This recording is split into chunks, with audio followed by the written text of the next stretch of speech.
This isn't just a story about Nazis or lost civilizations. It's about something buried, under ice, under history, and under everything we think we know. The Nazis themselves were fascinated by ancient civilizations and legends of vanished super races. In the 1930s, Hitler launched secret expeditions to places no one understood: Tibet, Egypt, Antarctica. They weren't just chasing myths. They were searching for something ancient. When the Germans got to Antarctica, what they found were massive cities that were highly technological. Old maps showed Antarctica ice-free, centuries before its discovery. Strange symbols, ruins, and forgotten knowledge echoed through the halls of Nazi research. Why did they believe a hidden world existed beneath the ice? And what did they find there, if anything at all? Let's find out. The secret hunt begins. It started with an obsession, not just with race or territory, but with something far more elusive: origins. The Nazis believed that their so-called Aryan ancestors were not just a people, but the remains of a lost, advanced civilization. And to prove that, they needed evidence, real, ancient, and undeniable. So in 1935, Heinrich Himmler, one of Hitler's closest and most feared associates, created the Ahnenerbe. Officially, it was called the Ancestral Heritage Research and Teaching Society. But behind the academic name was something far stranger. Their mission was to dig through the past to find proof that the Aryans descended from an ancient super-civilization that had ruled the world before recorded history. And they weren't just looking in Germany. They went to Tibet, measuring skulls and photographing Buddhist symbols. They believed the Himalayas might hold clues to a long-lost mother civilization. They went to France, Iceland, and Italy, searching for forgotten runes, tombs, and relics. They even tried to link Germanic legends to the Holy Grail. But then they looked south, far south, to Antarctica. In 1938, Nazi Germany sent a ship called the Schwabenland to the icy continent. It wasn't a random expedition. It had its aircraft, its insignia, and a clear goal: map out and claim territory. They dropped metal darts marked with swastikas across an area they renamed Neuschwabenland, New Swabia. Why? That's where the rumors start. Some believe they were scouting for a hidden world buried beneath the ice. Others say they found something and kept it secret. The Ahnenerbe had grown into more than an archaeological team. It was something between a cult and a scientific front, and it had Himmler's full support. Ancient Antarctica, the Orontius Phineus map. Before we talk about Nazi ships and secret bases, we need to talk about a map, not a Nazi map, but one drawn in 1531, almost 3 centuries before Antarctica was officially discovered. It's called the Orontius Phineus map, and it shouldn't exist. Why? Because it shows Antarctica. Not just the rough shape of a continent, but rivers, mountain ranges, and even ice-free coastlines, features no one was supposed to know until the 20th century. But this map came from the 1500s, during a time when most people still thought sea monsters lived at the edge of the ocean. It's not the only one either. The Piri Reis map from 1513 also shows parts of South America and Antarctica oddly close together. Scholars like Charles Hapgood argued that these maps were based on even older source maps, now lost, possibly created by a civilization capable of navigating the globe thousands of years before modern history began. So here's the puzzle. How did anyone know what Antarctica looked like before it was covered in ice? Because that's the real mystery. Scientists estimate that the last time Antarctica's coast was ice-free was over 6,000 years ago. So, for Orontius Phineus to depict it that way in 1531, it either means a wild coincidence or he had access to information that simply shouldn't have survived. This is where conspiracy blends into archaeology. When Nazi researchers got their hands on these old maps, they didn't laugh them off. They took them seriously. They believed these charts pointed to evidence of a lost civilization. one that lived and thrived before the Ice Age swallowed Antarctica whole. To the Ahnenerbe, this wasn't fantasy. This was proof that an ancient world existed, that the Aryan race descended from something greater, and maybe, just maybe, that the knowledge of that world still lay beneath the frozen continent, waiting to be rediscovered. If that were true, then Antarctica wasn't just a cold wasteland. It was a vault, a buried archive of forgotten power hidden in plain sight, and the Nazis were determined to open it. Was there a civilization before the ice? If the maps were real, then something else had to be. A civilization, one that existed before the ice. One that mapped the Earth with a level of precision we weren't supposed to have until the 1700s. Take longitude, for example. Measuring latitude, your distance from the equator, is easy. But longitude? That requires complex timekeeping, stable instruments, and an advanced understanding of geography. The first accurate marine chronometer wasn't invented until 1761, and yet maps like Orontius Phineus and Piri Reis show placements so precise, it's hard to believe they were drawn with medieval tools. How?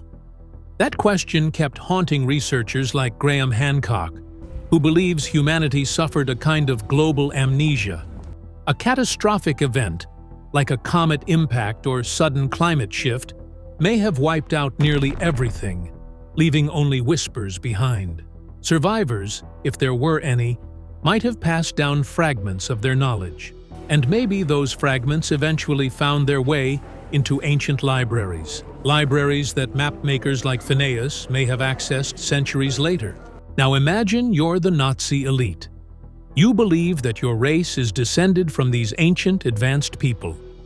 And suddenly, you find maps and myths that seem to confirm it. No wonder they fixated on Antarctica. Some researchers believe the Nazis thought Atlantis wasn't a myth. It was real, and it wasn't in the Atlantic Ocean. It was in Antarctica, beneath the ice, preserved, waiting. To them, this wasn't just about history, it was about destiny. If they could find the remains of that lost world, its structures, its symbols, even its forgotten energy, they could claim it, own it, reawaken it. And maybe, just maybe, unlock the same power that civilization once held, whether that was technology, consciousness, or something entirely beyond our understanding. Was there a prehistoric culture capable of mapping the world and navigating the seas before the Ice Age? Did they build monuments, align structures with stars, and pass down ancient knowledge through geometry and sound? Mainstream science says no, but the ice keeps its secrets. And history has a habit of showing us things we were never ready to believe. The Nazi bases in Antarctica. Myth or truth? In 1938, the German ship Schwabenland set sail for Antarctica. It wasn't a peaceful research trip. It was a military-backed mission with specially modified aircraft, loaded with cameras and metal darts engraved with swastikas. As they flew over the icy terrain, they dropped those markers to claim territory, an area they named Neuschwabenland. But why Antarctica? Publicly, it was about whaling rights and mapping. Privately, it may have been something else entirely. After the war, rumors began to surface, strange, persistent whispers of a secret Nazi base beneath the Antarctic ice, a hidden installation shielded from the world, where advanced research continued long after Hitler's fall. Some called it Base 211. Others said it was just propaganda. But the rumors refused to die. Then came Operation Highjump. In 1947, just 2 years after World War II ended, the United States launched one of the largest Antarctic expeditions in history. Led by Admiral Richard E. Byrd, the operation included over 4,000 men, 13 ships, and aircraft carriers. Officially, the goal was to train personnel and test equipment. but some reports claim they were there to confront something hidden, maybe even a Nazi remnant. Admiral Byrd gave an interview after the mission, where he mentioned the possibility of flying objects that could travel pole to pole at incredible speed. That comment sparked decades of speculation. What exactly did they encounter? There's no proof that Base 211 existed, but there are gaps, missing files, inconsistent reports, and enough secrecy to keep the legend alive. Some believe the Nazis may have discovered something under the ice, something ancient, possibly non-human. Others think the base was real, but symbolic, a last stand for a regime that refused to die. Could the Nazis have built an underground fortress in one of the most hostile places on Earth? They had the resources, the will, and the obsession. Even now, Antarctica is heavily restricted. No-fly zones exist. Certain areas are off-limits, and satellite imagery rarely shows high detail around Neuschwabenland. Coincidence or concealment? Maybe we'll never know for sure. But one thing is clear, they went there for a reason, and it wasn't just for ice. Now first, like always, be sure to hit the like button down below. It helps us out tremendously with the reach of this video. Thank you. What were they trying to awaken? To understand the Nazis' true goal, you have to step away from tanks and weapons. This wasn't just a military pursuit, it was spiritual, obsessive, almost mythical. Heinrich Himmler, head of the SS, believed in ancient energy centers, places where Earth's power could be harnessed by those worthy enough to access it. He saw the past not as something to study, but as something to resurrect. And if Antarctica truly held the remains of a pre-Ice Age civilization, then maybe it also held their secrets. But what kind of secrets? Some researchers believe the Nazis were looking for technologies not built with circuits or metal, but with sound, geometry, and consciousness. Think of pyramids aligned perfectly with stars. Temples were built with acoustic properties that resonate at exact frequencies, places where reality bends in ways modern physics still struggles to explain. According to thinkers like Graham Hancock, the greatest achievements of the ancient world weren't just physical structures, they were symbolic blueprints. They encoded star positions, time cycles, and perhaps even instructions for transforming the mind. Did the Nazis know this? They certainly studied it.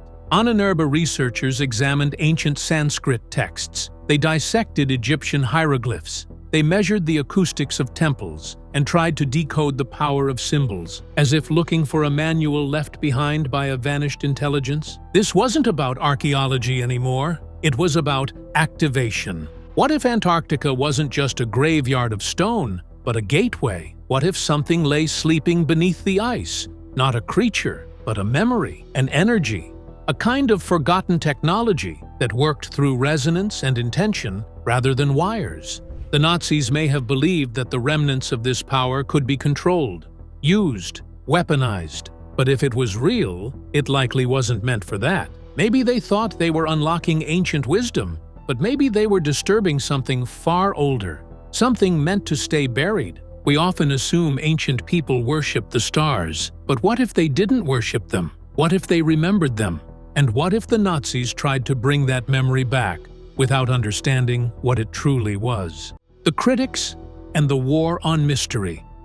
Not everyone agrees with these ideas. Most don't. Mainstream historians and archaeologists have dismissed Nazi Antarctica theories as a wild conspiracy.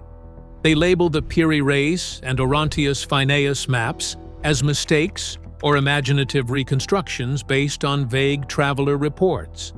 They argue that there's no evidence, no physical ruins, no inscriptions, no proof of a civilization beneath the ice. And maybe they're right. But maybe they're not asking the right questions. Science prides itself on skepticism, and rightly so. But what happens when skepticism turns into rigidity? When does the academic world become more concerned with protecting its version of history than exploring the edges of the unknown? That's where people like Graham Hancock come in.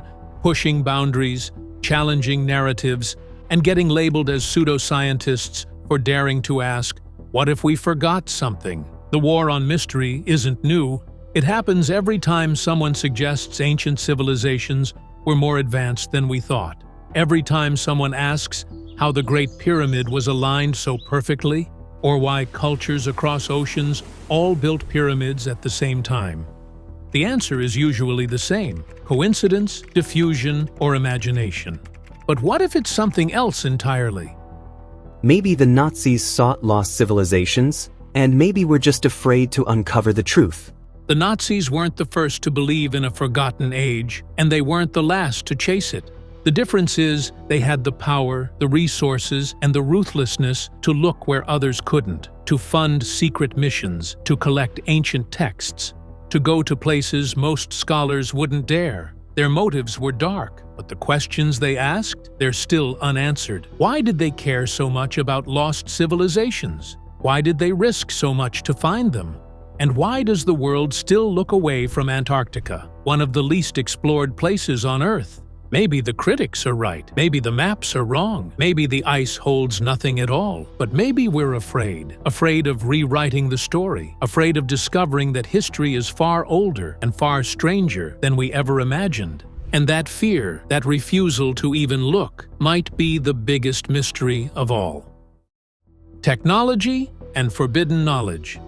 We like to think we're the pinnacle, that our satellites, algorithms, and AI have finally unlocked the secrets of the universe. But every now and then, something slips through the cracks, something that doesn't fit our timeline, something that whispers, "You're not the first." In 2017, a team of scientists used muon imaging, a technology that tracks subatomic particles, to scan the Great Pyramid of Giza. What they found shocked everyone. A hidden void, an unexplored chamber over 30 meters long, sitting silently above the Grand Gallery. No one has entered it in over 4,000 years. No one knows what's inside. And yet, the pyramid's design predicted it perfectly. How did they do that? The more we look, the more we find. I don't know how they did it. All I know is they did it. I don't think anybody knows how they did it. Under temples, inside tombs, beneath layers of ice and stone. Not metal machines or lost computers, but something older. Star maps carved in rock, geometric alignments, sound-based design. Could this be the forgotten knowledge the Nazis were chasing? To the modern world, it sounds impossible, but to the ancients, it was memory. Civilizations like the Egyptians, the Mayans, and the Cambodians all built structures that aligned with specific stars and planetary events. Not just for show, but with intention, as if they understood something about the Earth's rhythm and how to use it. Graham Hancock and others argue this wasn't a myth, it was a method. That ancient builders encoded information not in books, but in stone. And maybe, just maybe, the knowledge wasn't technological in the way we think. Maybe it was energetic, sound, light, frequency, not as a superstition, but as tools. Tools we've forgotten how to use. If that's true, then Antarctica isn't just cold and empty, it's protected, preserved. Maybe the ultimate time capsule. And maybe the Nazis knew that. Not because they were enlightened, but because they were desperate. Desperate to gain an edge, to access something no one else could. And in doing so, they may have stumbled into truths far older and far more powerful than anything they could control.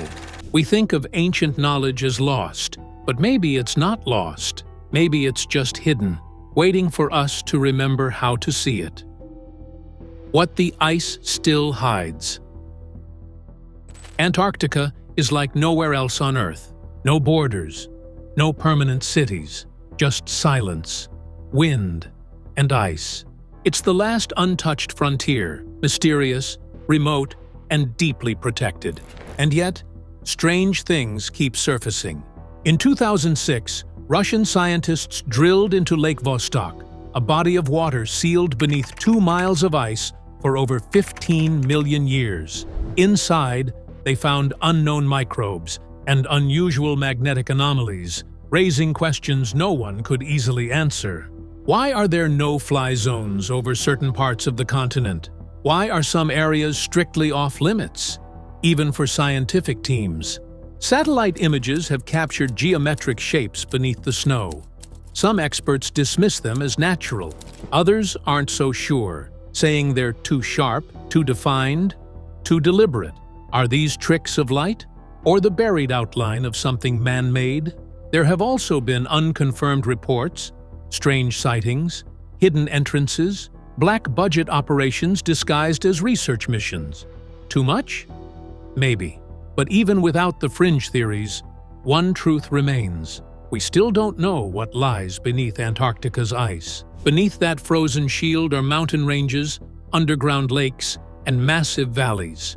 If a civilization had once lived there, everything would be buried now, locked away in a deep freeze of time. That's what makes Antarctica different. It's not just remote, it's sealed. The Nazis believed it was hiding something. Maybe they were wrong, but maybe they were the only ones willing to look. And if they did find something, if they opened a door that should have stayed shut, maybe that secret didn't vanish. Maybe it just went quiet. The world isn't always shaped by what we know. Sometimes it's shaped by what we're told not to ask. And the ice? It doesn't forget. This story isn't about proving wild theories. It's about the silence that surrounds certain places, and why that silence persists. Whether or not the Nazis found anything in Antarctica, their obsession points to something deeper, a forgotten past, buried truths, and a world far older than we're taught to believe. Maybe there was no Base 211. Maybe the maps were just mistakes. But the questions remain. Why do we fear what lies beneath the ice? And what if the real secret isn't what they found? But why aren't we allowed to ask? Thanks for watching. Stay curious.